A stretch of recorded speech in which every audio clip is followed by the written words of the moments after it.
Shalom, selamat pagi saudara yang diberkati oleh Tuhan Yesus Kristus. Diberkatilah kita semua yang lapar dan haus akan Tuhan. Sebab orang yang lapar dan haus akan kebenaran, maka ia akan dikuatkan. Mari kita akan mendengarkan firman Tuhan sebelumnya kita berdoa. Bapa di surga, kami mohon tuntunan-Mu, dan biarlah kuasa dan anak domba Allah membungkus kehidupan kami. Sehingga pengertian dan pengenalan yang benar akan Tuhan menjadi bagian kami. Sebab sudah tiba saatnya sekarang penyembah Bapa akan menyembah Engkau di dalam roh maupun kebenaran. Di dalam roh dengan spirit yang berasal daripadamu, spirit Roh Kudus, dan juga dalam kebenaran yaitu dalam tuntunan firman-Mu Tuhan. Biarlah tidak ada satupun daripada kami yang menolak kebenaran-Mu, sebab kebenaran-Mu itulah yang memerdekakan. Kami sambut berkat firman-Mu di dalam nama Yesus. Haleluya. Amin. Kekasih Tuhan yang diberkati, kita akan merenungkan firman Tuhan dari Injil Yohanes pasal yang keempat, ayat 1 hingga ayat yang ke-42. Ayat 1 hingga ayat yang ke-15 berbunyi sebagai berikut. Ketika Tuhan Yesus mengetahui bahwa orang-orang Farisi telah mendengar bahwa ia memperoleh dan membaptis murid lebih banyak daripada Yohanes, meskipun Yesus sendiri tidak membaptis melainkan murid-muridnya. Ia pun meninggalkan Yudea dan kembali lagi ke Galilea. Ia harus melintasi daerah Samaria. Maka sampailah ia ke sebuah kota di Samaria yang bernama Syikar, dekat tanah yang diberikan Yakub dahulu kepada anaknya Yusuf. Di situ terdapat sumur Yakub.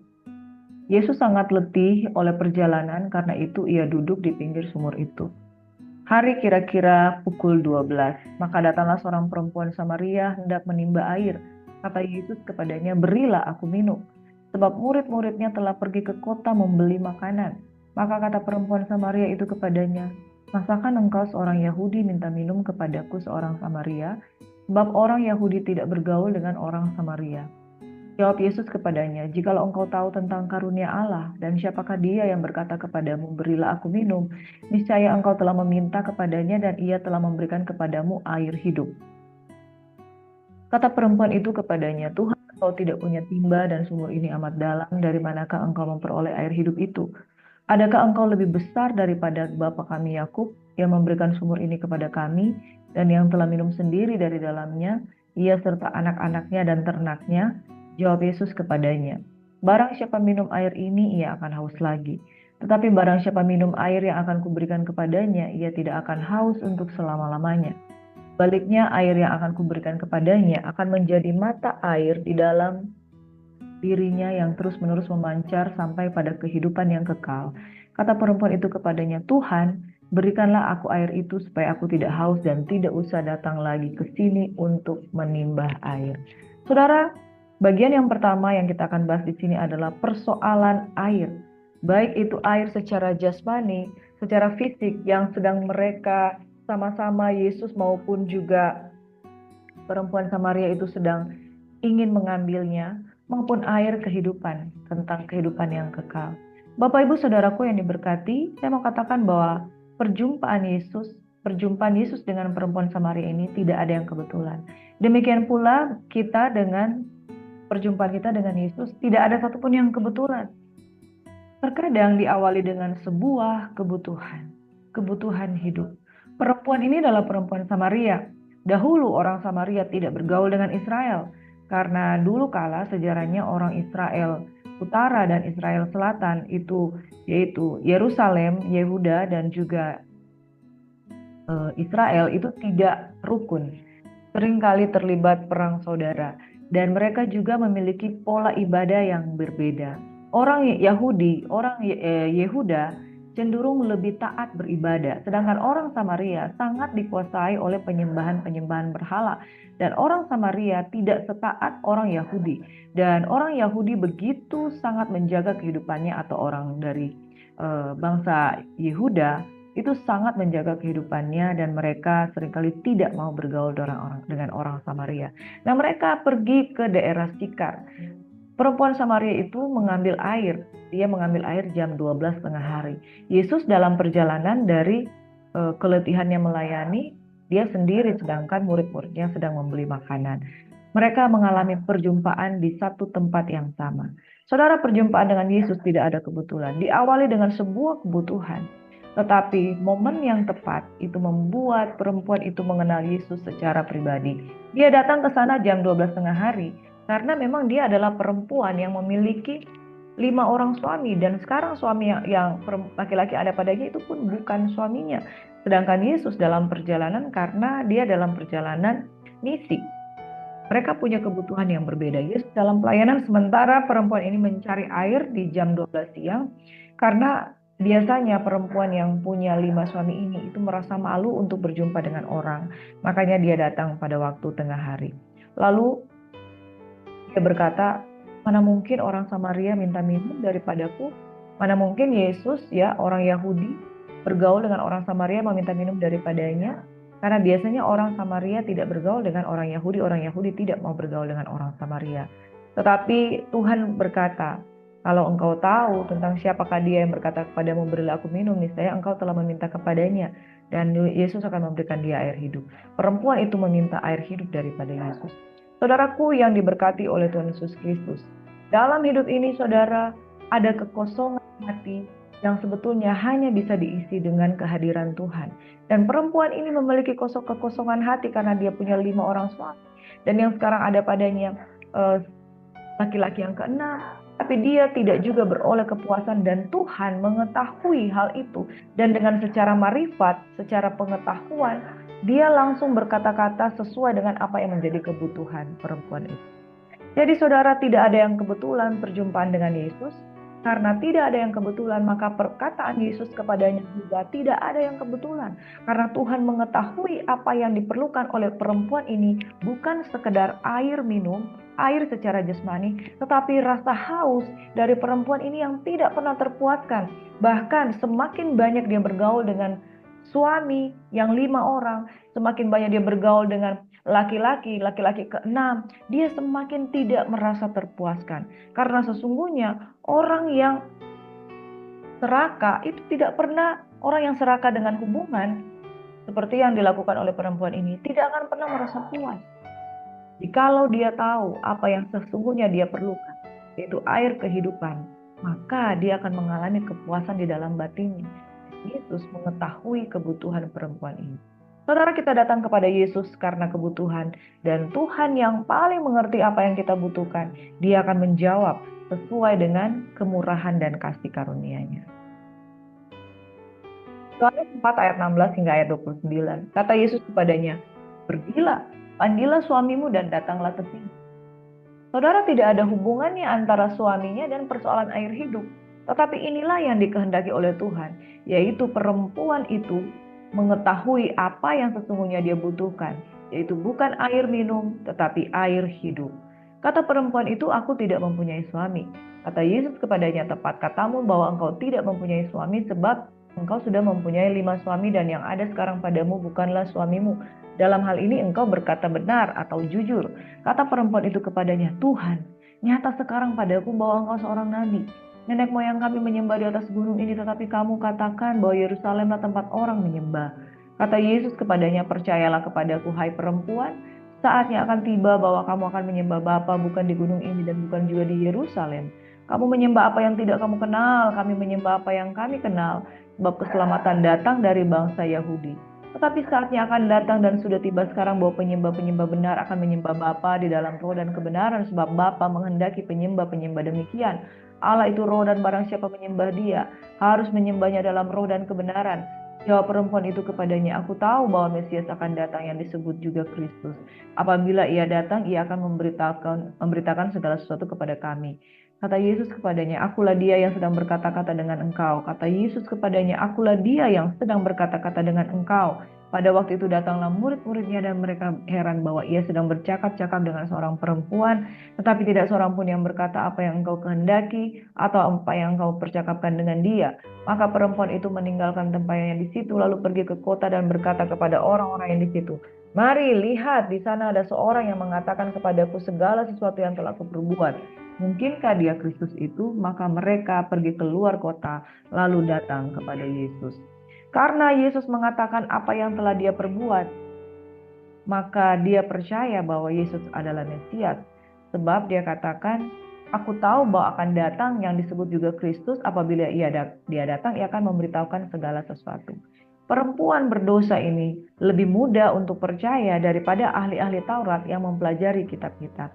Karena saudara, orang yang membutuhkan Tuhan, ketika dia berespon, maka responnya itu akan berubah menjadi iman. Bapak Ibu Saudaraku yang diberkati, perempuan ini adalah seorang perempuan yang bergaul dengan 5 orang suami dan yang sekarang padanya adalah bukan suaminya. Dia haus akan pemenuhan kebutuhan mentalitasnya di dalam kebutuhan satu hubungan. Tapi dia tidak pernah mendapatkan yang dalam diri manusia. Dan terus-menerus karena dia haus dan dahaga akan sesuatu yang salah, maka dia terus-menerus melakukan kesalahan. Tetapi Yesus dengan hikmat marifat, dengan pengetahuan berkata-kata kepadanya, seperti apa yang engkau katakan, engkau tidak mempunyai suami, dalam hal ini engkau berkata benar. Dan Yesus menawarkan air hidup itu yang akan memuaskan lapar dan dahaganya dan hausnya akan keduniawian. Saudaraku yang diberkati oleh Tuhan Yesus Kristus, Yesus adalah jawaban. Ketika kita hidup di dalam dunia ini sembrono, ketika kita hidup dengan tidak takut akan Tuhan, maka apa yang kita lakukan itu adalah kesalahan demi kesalahan. Tapi kesalahan akan diikuti dengan kesalahan-kesalahan yang lain. Karena kita hidup tanpa kebenaran. Kita hidup tanpa pengertian. Kita hidup tanpa kebenaran di dalam kehidupan kita. Sehingga apapun yang kita lakukan itu bersalah dan dosa di hadapan Tuhan. Seperti perempuan Samaria ini. Apa yang dia pikir, itulah yang dia ingin lakukan. Apa yang dia pikir rasa hausnya akan hubungan, itulah yang akan dia lakukan. Tapi Tuhan berkata lain. Jikalau engkau tahu, jikalau engkau percaya kepadaku, saatnya akan tiba bahwa kamu akan menyembah Bapa bukan di gunung ini dan bukan juga di Yerusalem. Saudaraku yang diberkati, jika kita percaya kepada Yesus, berjumpa dengan Yesus secara pribadi, maka segala jalan kita yang salah itu akan dibenerin. Dan kalau kita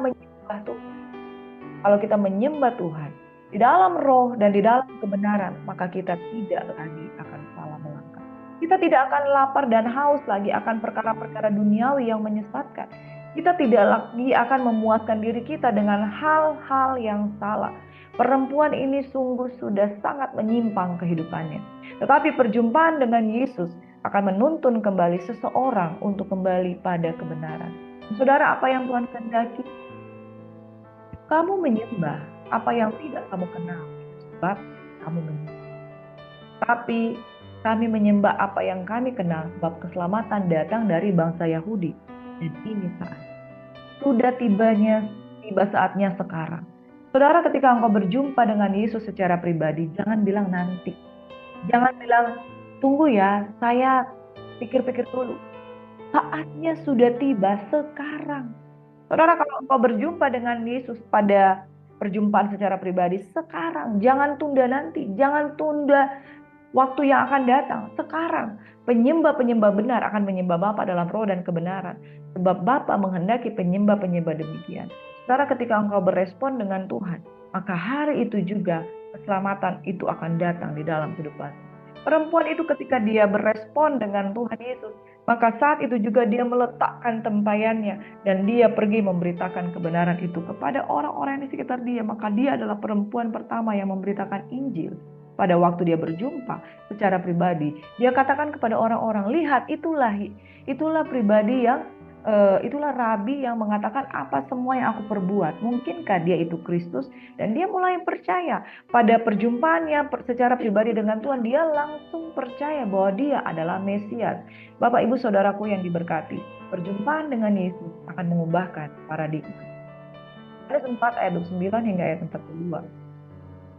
Sementara itu murid-muridnya mengajak dia, katanya, Rabi, makanlah. Akan tetapi ia berkata kepada mereka, padaku ada makanan yang tidak kamu kenal. Maka murid-murid itu berkata kepada yang lain, adakah orang yang telah membawa sesuatu kepadanya untuk dimakan? Kata Yesus kepada mereka, makananku ialah melakukan kehendak Dia yang mengutus aku dan menyelesaikan pekerjaannya. Bukankah kamu mengatakan 4 bulan lagi tibalah musim menuai? Tapi aku berkata kepadamu, lihatlah sekelilingmu dan pandanglah ladang-ladang yang sudah menguning dan matang untuk dituai. Sekarang juga penuai telah menerima upahnya dan ia mengumpulkan buah untuk hidup yang kekal, sehingga penabur dan penuai sama-sama bersukacita. Sebab dalam hal ini benarlah peribahasa yang seorang menabur dan yang lain menuai. Aku mengutus kamu untuk menuai apa yang tidak kamu usahakan. Orang-orang lain berusaha dan kamu datang memetik hasil usaha mereka. Dan banyak orang Samaria dari kota itu telah menjadi percaya kepadanya karena perkataan perempuan itu yang bersaksi, ia mengatakan kepadaku segala sesuatu yang telah kuperbuat. Ketika orang-orang Samaria itu sampai kepada Yesus, mereka meminta kepadanya supaya ia tinggal pada mereka. Dan ia pun tinggal di situ 2 hari lamanya. Dan lebih banyak lagi orang yang menjadi percaya karena perkataannya. Dan mereka berkata kepada perempuan itu, kami percaya, tapi bukan lagi karena apa yang kau katakan, sebab kami sendiri telah mendengar dia dan kami tahu bahwa dialah benar-benar juru selamat dunia. Saudara, hanya karena Yesus duduk di pinggir sumur di kota Sikar dan berjumpa dengan seorang perempuan dan dia berkata kata-kata yang tepat, maka dia melakukan penjangkauan terhadap orang-orang Samaria melalui satu orang perempuan Samaria. Pada waktu Yesus diajak oleh murid-muridnya, Rabi, makanlah, kami sudah membeli makanan. Yesus katakan, aku sudah makan. Yaitu makanan yang kamu tidak kenal. Makanan yang melakukan kehendak dia yang mengutus aku dan menyelesaikan pekerjaannya. Pada waktu Yesus menanti murid-muridnya kembali membawa makanan, dia menginjil kepada perempuan Samaria. Sesungguhnya pada waktu itulah dia sudah dikenyangkan dengan melakukan perbuatan, melakukan kehendak Bapa di surga. Bapak Ibu Saudaraku yang diberkati, apapun yang kita lakukan di dunia ini, selama kita melakukan kehendak Allah, itulah makanan kita. Yaitu kita dikenyangkan dengan apa yang kita lakukan, yaitu melakukan apa yang Tuhan mau. Lalu Tuhan berkata-kata sesuatu yang mungkin murid-muridnya bingung. Kami memberikan makanan. Lalu Yesus mengatakan makananku adalah melakukan kehendak Tuhan.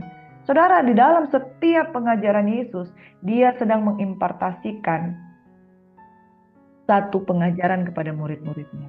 Setiap perkataannya bermakna. Ketika murid-muridnya membawa makanan, dia katakan, makananku melakukan kehendak Tuhan. Dan itulah message yang Tuhan mau sampaikan kepada kita. Selama kita melakukan apa yang Tuhan kehendaki, maka kita akan dikenyangkan. Lalu Tuhan berkata-kata tentang penuaian di akhir zaman. Sekalipun kelihatan belum waktunya untuk menuai, tetapi Yesus sudah melakukan tuaian, yaitu satu orang perempuan Samaria. Dan satu orang perempuan Samaria itu telah menyampaikan berita tentang Injil kepada orang Samaria yang lain. Dan mereka pun dibuat menjadi percaya. Bapak Ibu Saudara, di dalam perenungan dari Yohanes 4 ayat 1 hingga ayat 42, kita menemukan beberapa poin kebenaran. Bahwa yang pertama, tidak ada yang kebetulan perjumpaan dengan Yesus. Yesus ketika berjumpa dengan kita, maka Yesus adalah jawaban. Yang kedua, saudara, barang siapa haus datang kepada Tuhan, maka engkau akan dipuaskan. Jangan cari kepuasan dunia ini. Dicarilah Tuhan, maka engkau akan beroleh air kehidupan. Yang ketiga, saudara, sudah tiba saatnya sekarang. Penyembah Bapa akan menyembah dalam roh dan kebenaran. Jangan tunggu nanti engkau selesai melakukan dosa-dosa dulu baru engkau bertobat. Sekarang, saudara. Kalau engkau mau melayani Tuhan sekarang, kalau engkau mau menjawab panggilan Tuhan sekarang, karena yang Tuhan katakan saatnya sudah tiba. Jangan tunggu nanti. Urusan besok, urusan yang lain lagi. Mungkin akan ada penghalang-penghalang sehingga engkau jadi tidak mengenal Tuhan. Hari ini, sekarang, menyembah Bapa di dalam roh dan kebenaran. Sebab Tuhan mencari penyembah yang demikian. Kebenaran yang keempat adalah makanan Tuhan. Yesus katakan, makananku melakukan kehendak Dia yang mengutus aku dan menyelesaikan pekerjaannya. Tugas kita, saudara, adalah melakukan kehendak Bapa. Dengan melakukan kehendak Bapa kita dikenyangkan. Tapi ingat, melakukan kehendak Bapa itu harus sampai selesai, bukan setengah-setengah. Yang kelima, saudara, sudah tiba saatnya musim menuai. Maka Tuhan sedang mencari penuai-penuai di akhir zaman. Bapak Ibu Saudaraku yang diberkati, demikianlah perenungan dari Yohanes 4 ayat 1 hingga ayat 42. Yohanes 4 ayat 1 hingga ayat yang ke-42 yang kita dapati sekarang. Yang pertama, bahwa tidak ada yang kebetulan. Perjumpaan dengan Yesus secara pribadi itu merupakan satu perjumpaan yang tepat supaya kita mengenal Tuhan.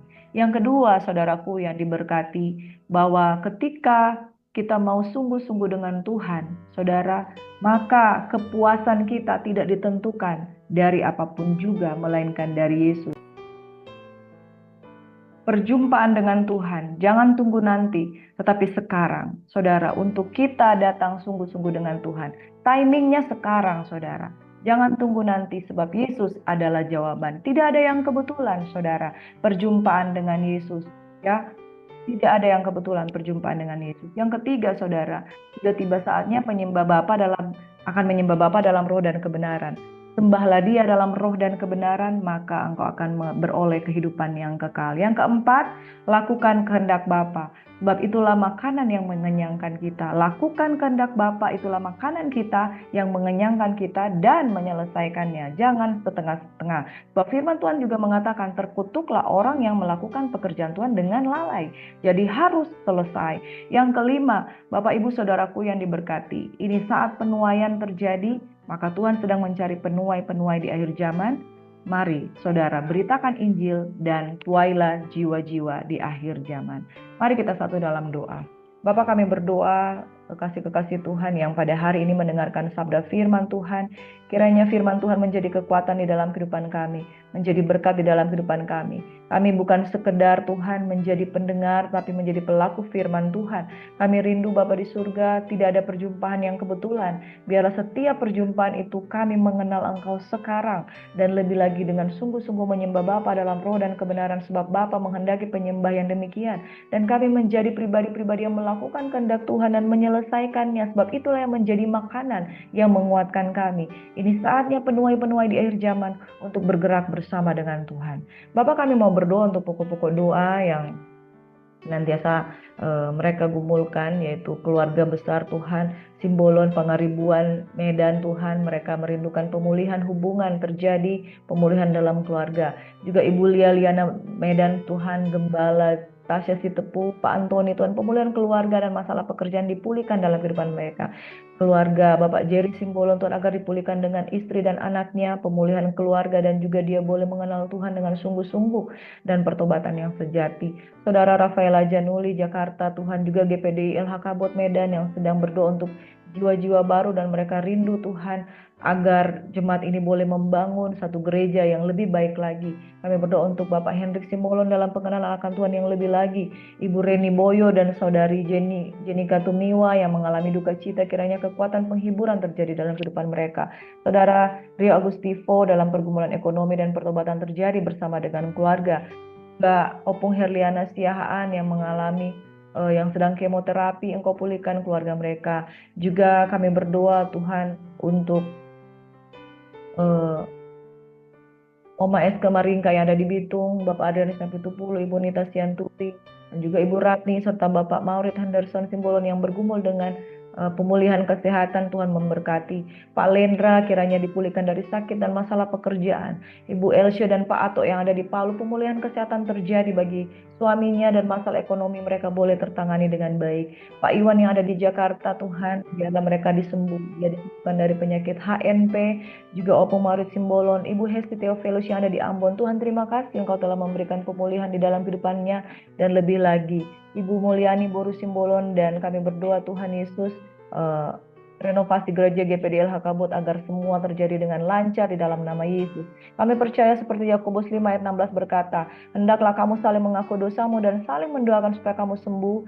Doa orang benar bila dengan yakin didoakan sangat besar kuasanya. Itu yang menjadi kerinduan kami Bapa di surga. Pertolongan Tuhan sungguh ajaib, dan apa yang kami doakan kami percaya kami menerimanya di dalam iman.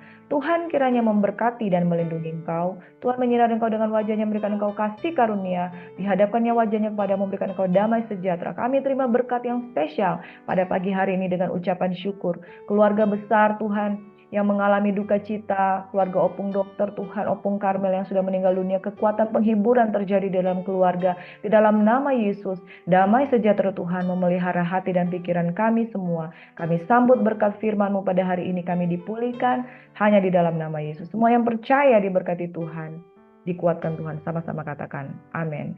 Shalom saudaraku, God bless you, and Tuhan Yesus memberkati. Amin.